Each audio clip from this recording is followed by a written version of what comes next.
नेता सदन का इंटरव्यू देखा, उन्होंने बोला कि मुकेश गोयल जी ने अपने बजट में कोई सुझाव नहीं दिए।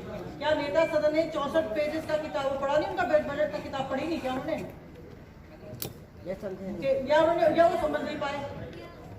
क्योंकि मुकेश गोयल जी ने बजट पढ़ा, उसमें उन्होंने बजट के हित में सुझाव दिए हैं। और कल के बजट की चर्चा में भी ना पक्ष के नेता का कोई चर्चा हो रही, ना विपक्ष के नेता की चर्चा हो रही, सिर्फ मुकेश गोयल जी की चर्चा हो रही थी। क्या बजट क्या मुकेश गोयल जी का है? क्या सबके ऊपर के मुकेश गोयल जी का फोबिया हो गया है क्या? मुझे समझ ही नहीं आ रहा। और ये बजट की चर्चा हो रही है, समझ में नहीं आ रहा। 4 साल हो गए बजट यही लोगों को, 4 साल हो गए हाउस चलते हुए, लेकिन कभी भी किसी को ठीक से बोलने का मौका नहीं मिला। कोई अपनी समस्या यहाँ बता नहीं सकता, क्योंकि नेता विपक्ष के कहते हैं कि यहाँ पे कोई बजट ये चलने देता हाउस, जबकि वो खुद भी चलने देते हाउस। तो नेता विपक्ष कभी चलने दिया आज तक? अभी मेरी बहन अंजू जी ने बोला कि 2007 से ऑनलाइन जो शुरू हुआ था, पारदर्शिता जो आई थी कामों की, वो हमारे कांग्रेस के टाइम से आई थी। वो सारा क्रेडिट अपने ऊपर ना ले। और बायोमेट्रिक भी हमारे टाइम से शुरू हुई थी, जो 2 साल से बंद पड़ी थी। ये बात बिल्कुल सही। 2 साल से बंद पड़ी थी। अभी कल भी सदन में एक हादसा हुआ है, छज्जा गिर गया। महापौर जी, मैं आपका ध्यान दिलाना चाहती हूँ कि तिमारपुर में 32 क्वार्टर, उनकी हालत इतनी खराब है, जर्जर उसकी दशा है। जब वहाँ पे कोई हादसा हो जाएगा, जब वहाँ पे कोई मर जाएगा, तब यहाँ एमसीडी होश में आएगी क्या? वो एमसीडी के क्वार्टर है, उसके लिए भी कोई थोड़ा बजट दिया जाए। महापौर जी, मैं आपका ध्यान अनऑथराइज्ड कॉलोनी की ओर दिलाना चाहती हूँ। उत्तरी दिल्ली नगर निगम के रिकॉर्ड के अनुसार 544 अनऑथराइज्ड कॉलोनियां निगम के क्षेत्र में आती हैं।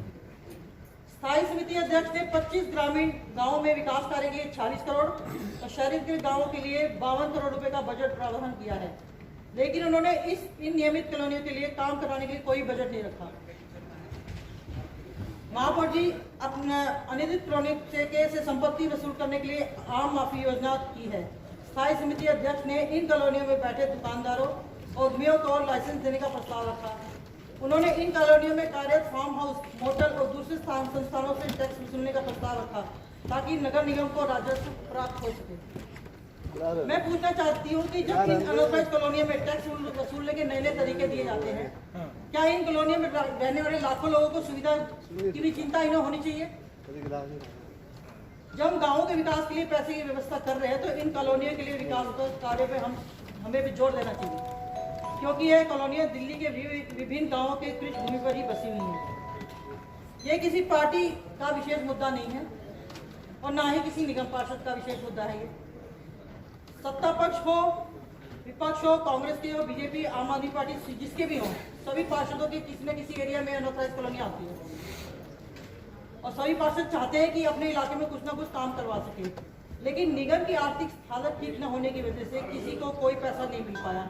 ऐसे में अनऑथराइज्ड कॉलोनियों के लिए फंड जारी नहीं करना और भी गलत है। महापौर मोदी, आधी से ज्यादा उत्तरी दिल्ली अनऑथराइज्ड कॉलोनी में ही बसी हुई है। अतः मेरा आपसे सुझाव है कि भले ही हम इन अनऑथराइज्ड कॉलोनी में सड़क आदि नहीं बनवा सकते, लेकिन किसी दूसरे हेड से इसका उपयोग तो कर सकते हैं।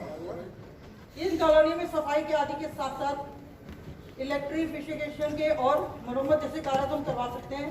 इसलिए उत्तरी दिल्ली नगर निगम के बजट में इन कॉलोनियों में विकास कराने के लिए भी हमें अलग से एक बजट देना चाहिए। धन्यवाद।